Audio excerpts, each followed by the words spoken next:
Good morning, everybody. You guys ever feel like corporate America is just gaslighting you? My local Walmart is doing a complete remodel. And by remodel, I mean they hired the people who design airport terminals to turn my local grocery store into an escape room. I walked in the other day just needing a bottle of shampoo. Simple task, right? In and out. 30 seconds. Cut to 45 minutes later, I am sweating, wandering down the hardware aisle, asking a guy stocking light bulbs if he knows where the Suave is. And he looks at me with this 1,000-yard stare, because the employees don't know either. They are just as lost as we are. He whispered to me like a spy, "Check the runway near pharmacy." The runway? I'm trying to wash my hair, not board a flight to Atlanta. So I finally trek over to the pharmacy runway, and it is a total disaster area. There is drywall dust flying, metal scaffolding everywhere, and contractors tearing the place apart. And right in the middle of this mess, acting like he owns the place, is the site foreman. I look at this guy and immediately get these vivid flashbacks to when I was pouring concrete back in the day. Because every single crew has this one specific guy. We used to call him Lily White. You know the type. He's the foreman who shows up wearing these pristine, blindingly white rubber boots. Now, if you have ever done real manual labor, you know white boots are a complete paradox. They make no sense. The rest of us are knee-deep in wet, gray sludge, covered in rocks and sweat, and old Lily White is just strutting around the job site looking like a walking bleach commercial.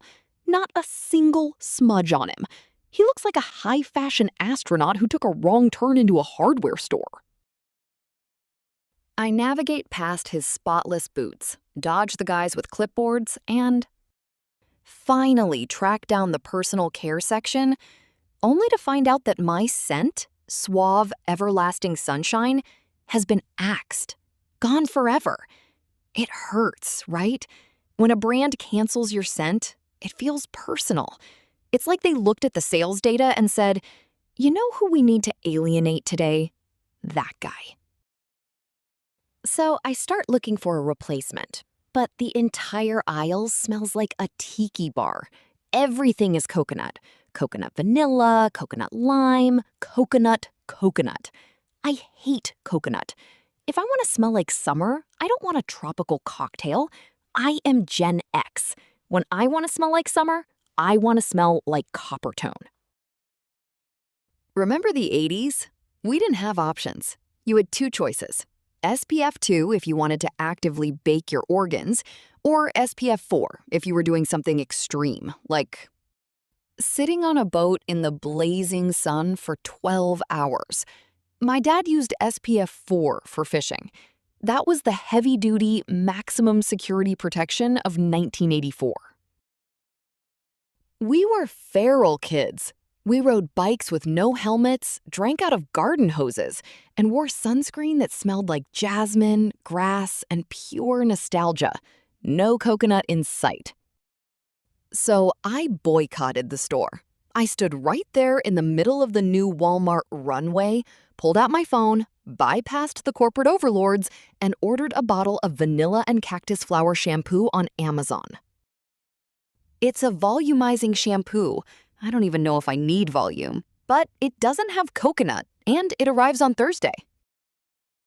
So if you see me next week and my hair is looking incredibly bouncy and smelling faintly of a desert oasis, just know I survived the great Walmart migration of 2026. Thanks, guys. You've been great. Good morning.